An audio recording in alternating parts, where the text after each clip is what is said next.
지난 3월 24일 이재명 대통령 국무회에서 출퇴근 시간이 혼잡하기 때문에 출퇴근 시간에 노인들에게 무상으로 전철 이용 노인들에게 유료화하는 것을 검토해야 한다, 이렇게 지시를 내린 바 있습니다. 그래서 공공소조 택자 지부 준비위원회를 비롯한 많은 노년단체들, 노조들, 또 대한노인회까지도 반대하는 입장을 밝히자 정무수석을 대한노인회에 보내서 그것을 실시할 계획이 없다, 이렇게 말했습니다. 그리고 시간이 많이 좀 지났는데 4월 9일 어제죠.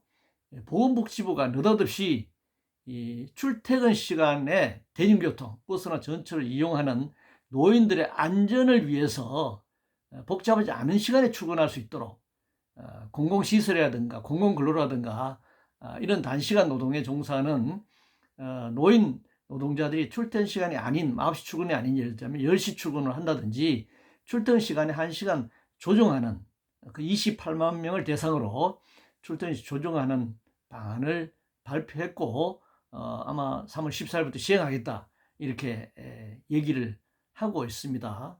그런데 이 3월 24일 날 42년 동안 시행해왔던 1983년 전두환 정권 때 전면 무상 요금화했던 이 정책이 42년 동안 시행되고 왔는데 노인 빈곤율이 세계 1위이고 OECD 평균이 3배에 달하는 이런 상황에서 새벽 전철은 역시 청소 경비 노동자를 비롯해서 새벽 시장, 인력 시장, 또 서류와 봉투를 배달해야 하는 이런 그 전철 이용해서 배달해야 되는 노인들, 정말 생계를 위해서, 또 아니면은 정말 생존을 위해서 그것조차도 안 되면 노인 자살률이 세계 1위잖아요. 그리고 80대 이상에서 이 노인 자살률이 연령으로 봤을 때 압도적으로 높습니다. 이 100세 시대에 80세 이상의 노인들이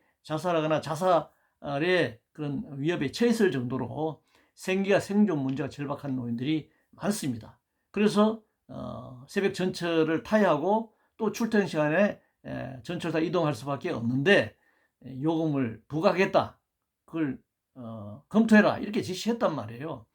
그러면은 홍익표 정무수석이 대한노인에 찾아가서 그럴 계획이 없습니다 라고 시킬 게 아니라 그 말하는 당사자인 대통령이 직접 노인들, 1100만 노인들에게 사과해야 할 일이었습니다. 그런데 지금 전혀 그런 말은 없고 보건복지부를 시켜가지고 느닷없이 무슨 출퇴근 시간에 노인들의 안전을 걱정해서 출근 시간을 늦추겠다? 그 언제 지금 보건복지부가 무슨 또 그게 노인 안전이, 출퇴근 시간 안전이 보건복지부 소관입니까? 행안부 소관 아닐까요? 경찰 소관 아닌가요?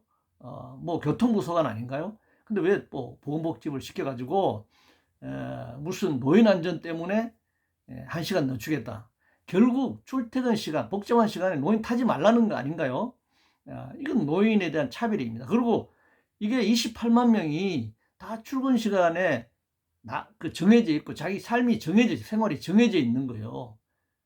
그게 3, 4시간 일하면 하루 노인은 끝나는 것이 아니라 병원도 가야 하고 또 손주도 돌봐야 하고 또 친구도 만나야 하고 또 여러 가지 일이 많은 겁니다.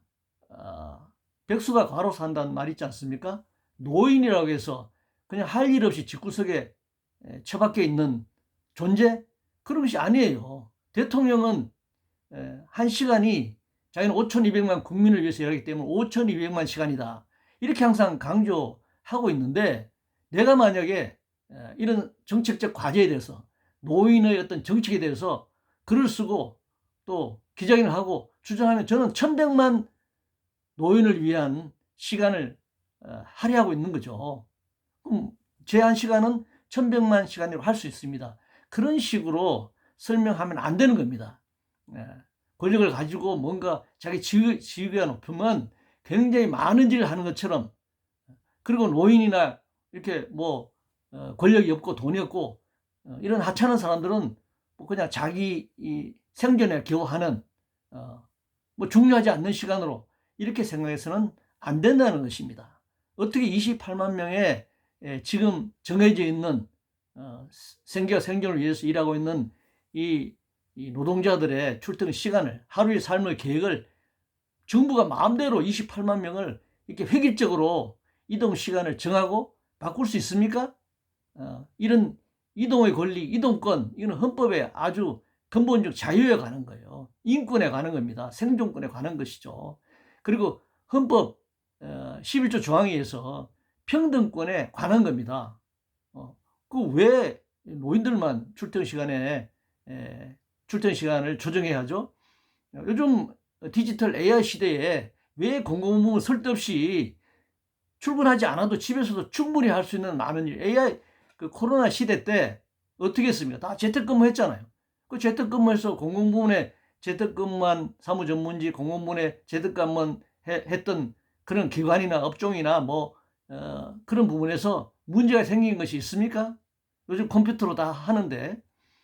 그러면 지금 청장년들이 아침에 출퇴근 시간을 그렇게 복잡하게 출근할 것이 아니라 그냥 재택근무 가능한 사람들은 재택근무하게 하면 됩니다. 노인들이야말로 그런 AI 디지털 시대 일을 하는 것이 아니라 몸으로 떼어서 일하는 사람들이에요. 이분들은 반드시 현장에 가야 합니다. 몸으로 일하는 사람들이에요. 다수가. 가장 이 3대 업종에서 이 밑바닥에서 그런 사람들을 그렇게 하찮게 보는 겁니까? 그 노동이 굉장히 하찮은 거예요. 저는 이재명 대통령이 이 전철 출퇴근 시간에 유상화하고 특히 서울 지하철을 비롯한 이 공공부문의 이 예산 적자가 몇천억 난다는 거 아닙니까? 계산상 난다는 것이죠.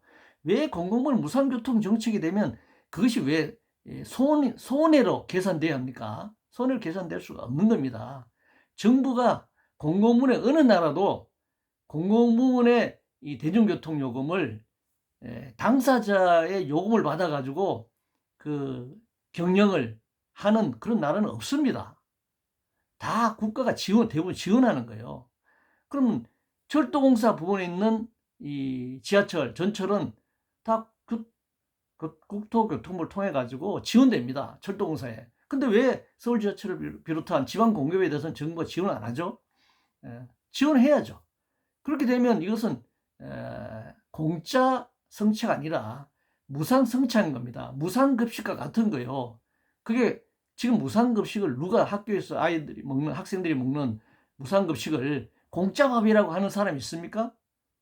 부모들이 낸 세금을 가지고 국가가 학생들의 무상으로 급식을 부여하는 거예요. 중학교까지 무상으로 교육을 실시하는 거예요.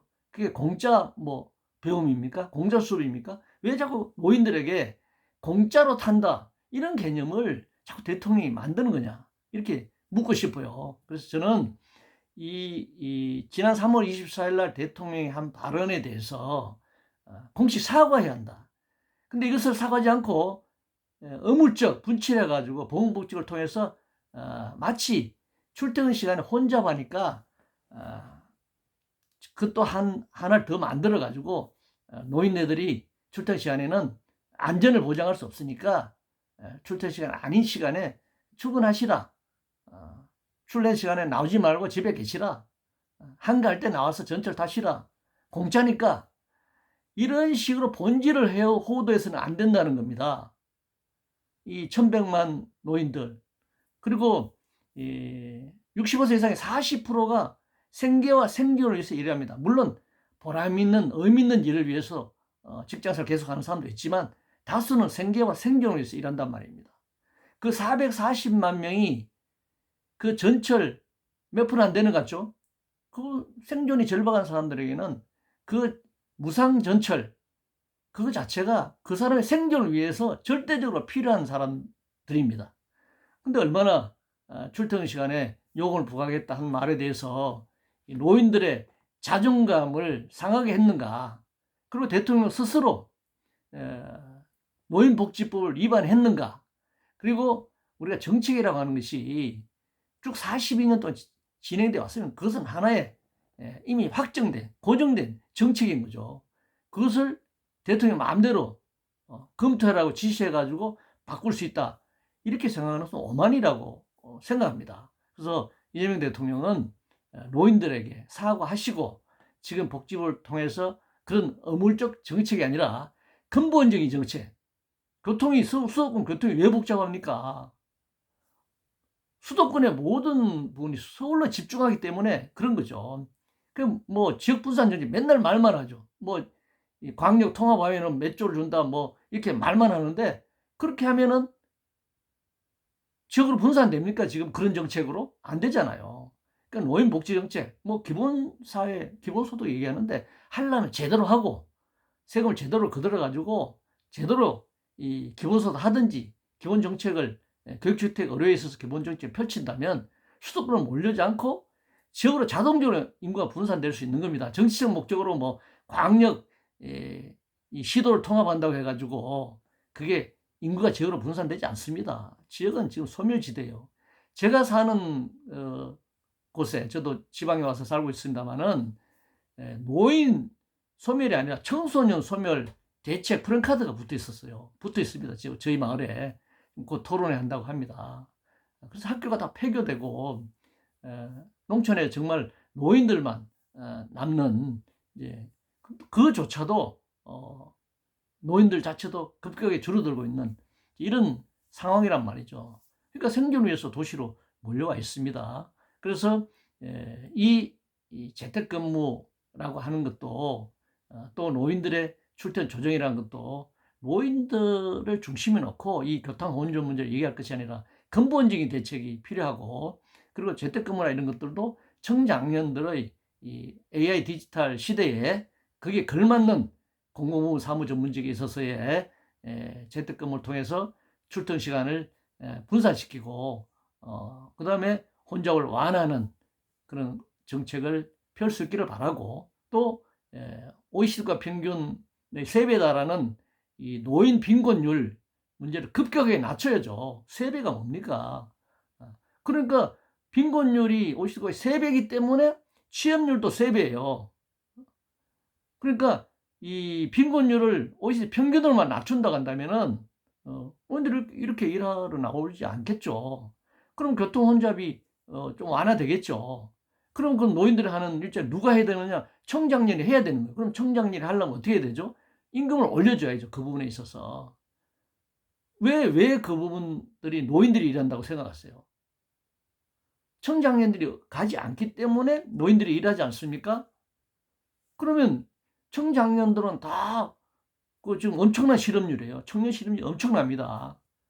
그들이 대학 다닐 때 한 달에 100만 원 이상씩 쓰고 대학을 다녔는데 그 최저임금 선상에서 지금 이 주택으로 교육 뭐 자녀 양육 이 어려운 상황에서 그 임금을 받고 일할 수 없기 때문에 또 일자리 찾지 않기 때문에 노인들이 거기에 들어가서 일을 하는 거고 노인들은 또 노인 복지 문제가 워낙 취약하기 때문에 국민연금 뭐 평균해서 뭐 한 60만 원 되잖아요. 또 기초금도 뭐 최대 35만 원이지만 전체의 70% 주는 것이고 그 70%도 전부 감액 기준에 따라서 35만 원, 30만 원, 뭐 25만 원, 15만 원 쭉 해서 만 원까지 이렇게 쭉 돼 있잖아요. 그러니까 결국 일자리를 구해서 나올 수밖에 없는 것이고 그 시간이 교통수단으로서 전철을 이용하는 것인데 왜 그 엄청난 이 탈세, 이 재벌들의 탈세, 부자들의 탈세, 지금 주식 이렇게 폭등하는 것도 다 주식 거래세, 뭐 금융과세 전부 면제해주고 하기 때문에 돈이 그렇게 몰리는 거잖아요. 그러면 부자 재벌 뭐 금융자본가 부동산 자본가 세금 다 깎아주고 정부 예산이 없다. 그러니까 예산이 없으니까 노인들 전철요금 부과해야 되지 않느냐. 또 뭐 기초임금도 70% 되는데 한 40% 정도 노인에게만 지급하고 뭐 정말 빈곤한 노인들을 두텁게 지원한다 그러는데 그렇게 하려면은 세금을 더 걷어가지고 기초임금 재정을 더 늘려야 되는데 그 재정을 더 늘린다는 말은 없잖아요. 그러니까 대상을 줄인다? 그렇게 하면 노인의 빈곤율이 줄어듭니까? 되려 빈곤율이 늘어날 수 있다는 것이죠. 그래서 제가 얘기가 좀 길었습니다만 대중교통 전철의 무상 요금을 유상화하겠다라고 검토한 대통령 발언의 이 과정이 지금 복지부를 통해서 그런 방식으로 어물쩍 그 자체도 이동권의 제한에 해당되는 없이 출근해가지고 두서지 일하고 또 다른 일을 투잡 서리잡을 해야 되는 노인들도 있는 것이고 또 병원을 가야 하거나 또 끝나고 뭐 자녀들이 맞벌이를 하고 있고 아이들 저임금 선상에 허덕이는 비정규직 노동자 일하고 있는 자녀들이 아이 양육에 대한 어떤 어려움이 있기 때문에 손주를 돌봐야 되는 것도 있는 것이고 또 노인들은 뭐 생활하지 않습니까? 시장도 봐야 하고 볼일도 봐야 하는데 이 시간을 왜 이렇게 획일적으로 28만 명에 대해서 출근 시간을 마음대로 10시로 할 수 있다고 생각합니까? 보건복지부가 그럴 권한이 있습니까? 그래서 다시 한번 대국민 사과하시고 노인단체들과 대화를 한번 하십시오. 얘기를 들어보십시오. 노인들이 어떤 상태에 있는가. 대통령을 비롯해서 관계부처, 관계자들이 얘기를 들어보는 것이 좋겠다. 필요하면은 대토론회 열 것을 제안합니다.